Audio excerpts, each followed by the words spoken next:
नमस्कार। टुडे हिमाचल में आपका बहुत बहुत स्वागत है। मैं हूं आपके साथ भावना रेनॉल्ड और चलिए देखते हैं शाम की बड़ी खबरों को फटाफट। रिवर वाटरफॉल में नहाने गए दिल्ली के छात्र की मौत, जाने कैसे पेश आया हादसा। पुलिस थाना सुरन के अंतर्गत रिवर वाटरफॉल में नहाने गए दिल्ली के एक छात्र की पहाड़ी से गिरे पत्थर की चपेट में आने से मौत हो गई है। पुलिस ने इस संदर्भ में मामला दर्ज कर आगामी कार्रवाई शुरू कर दी है। पुलिस से मिली जानकारी के अनुसार नेशनल लॉ यूनिवर्सिटी दिल्ली से 13 छात्रों का एक दल हेरिटेज पार्क अश्वनी खड़वा रिवर वाटरफॉल घूमने आया था। बीती शाम करीब 5 बजे जब ये सभी छात्र रिवर वाटरफॉल में नहाने के लिए कपड़े उतार रहे थे तो उस समय अचानक पहाड़ी से एक पत्थर गिरा, जो कि नीचे खड़े छात्र अक्षर देव पुत्र आलोक कुमार मीना निवासी A9 जेपी कॉलोनी टोंग पाठक VTC जयपुर डाकघर गांधीनगर जिला जयपुर राजस्थान के सिर पर लग गया। पत्थर लगने से अक्षर देव के सिर से काफी खून बहने लगा और वो मौके पर ही अचेत होकर गिर गया। इसके बाद अन्य साथी उसे क्षेत्रीय अस्पताल सोलन लाए, जहां चिकित्सक ने उसे मृत घोषित कर दिया। सूचना मिलने पर पुलिस अस्पताल पहुंची तथा छात्र के शव को कब्जे में लिया। वही घटनास्थल पर जाकर भी जांच की। अभी तक की जांच में छात्र की मौत सिर में लगी चोट से अत्यधिक खून बहने के कारण हुई है।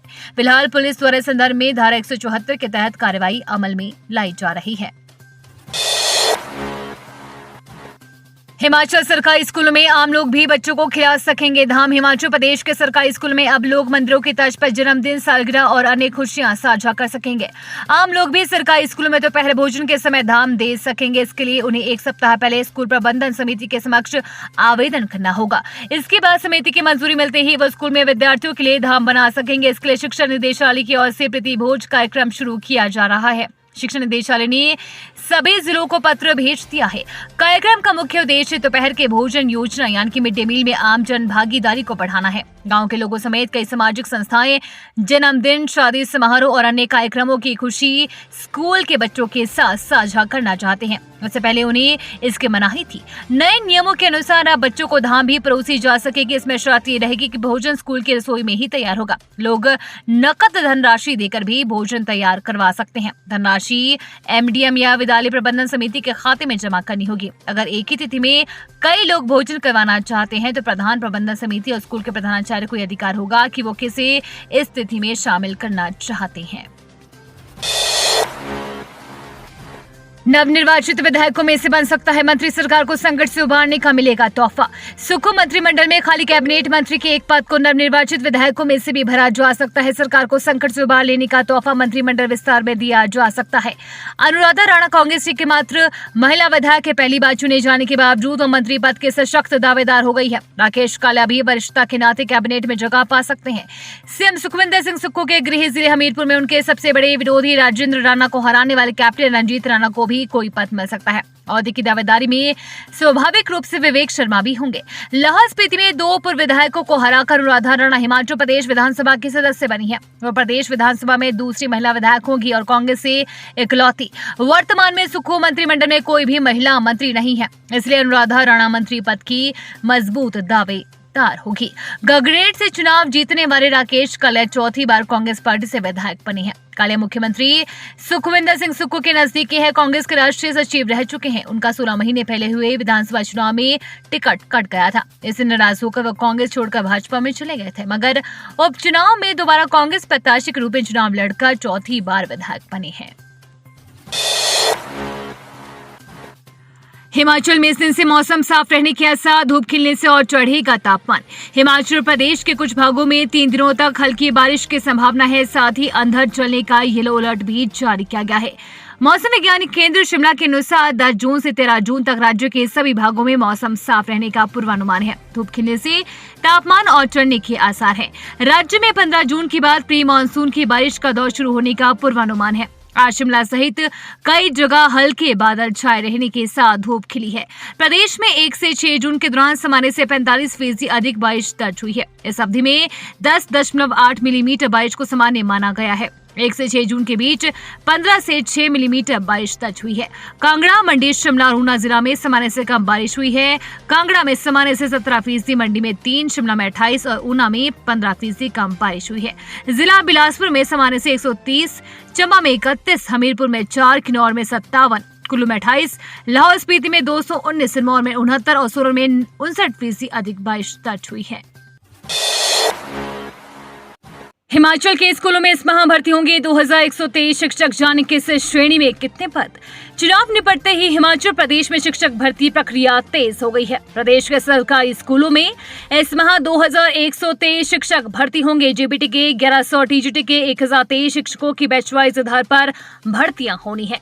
संभावित है कि इसी माह के अंत तक चयनित शिक्षकों को नियुक्ति पत्र जारी हो जाएंगे। चुनाव आचार संहिता के चलते भर्ती प्रक्रिया लंबित थी। शिक्षा मंत्री रोहित ठाकुर ने विभागीय अधिकारियों के साथ बैठक कर इस बाबत तेजी से काम शुरू करने के निर्देश दिए हैं।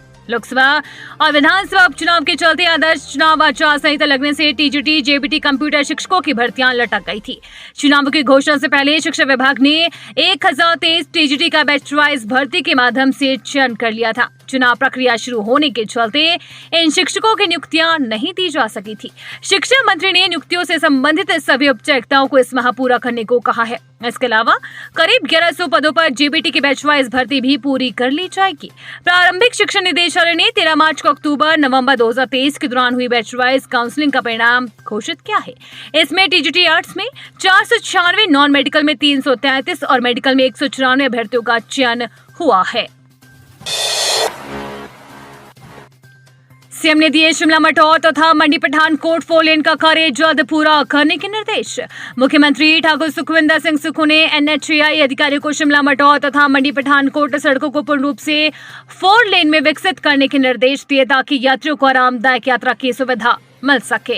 उन्होंने कहा कि राज्य सरकार कांगड़ा जिले को राज्य की पर्यटन राजधानी के रूप में विकसित कर रही है तथा दोनों 4 लेन परियोजनाएं पर्यटन गतिविधियों को बढ़ावा देने में महत्वपूर्ण साबित होगी। उन्होंने दोनों 4 लेन परियोजनाओं की सुंदरता बढ़ाने तथा अनावश्यक रूप से पहाड़ियों को काटने के लिए सुरंगों के निर्माण पर बल दिया है। ये बात उन्होंने वीरवार को शिमला में भारतीय राष्ट्रीय राजमार्ग प्राधिकरण, भूतल परिवहन मंत्रालय तथा हिमाचल प्रदेश लोक निर्माण विभाग द्वारा निर्मित की जा रही विभिन्न 4 लेन परियोजना तथा अन्य निर्माणाधीन सड़क परियोजनाओं के कार्य की समीक्षा करते हुए कही।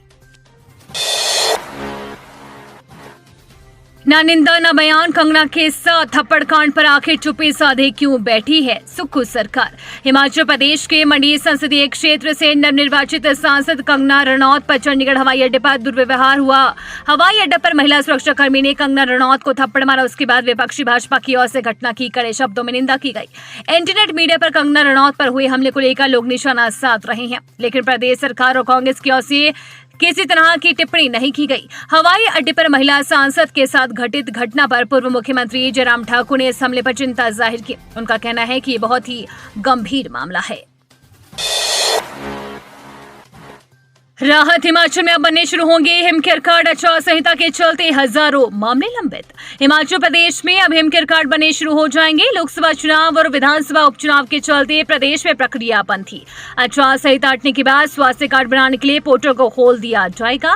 स्वास्थ्य विभाग ने यह दावा किया है कि बीते 2 महीने से कार्ड बनना बंद हो गए थे। ऐसे में लोगों को दवा दुकानों से ऑपरेशन का सामान खरीदना पड़ रहा था। हजारों कार्ड लंबित है। प्रदेश में हिमकेयर योजना में 8.5 लाख परिवार पंजीकृत है। पहले वर्ष में एक बार ही 31 मार्च तक नवीनीकरण किया जा सकता था। अब कभी भी कार्ड बनवाने के साथ उसका नवीनीकरण करवाया जा सकता है।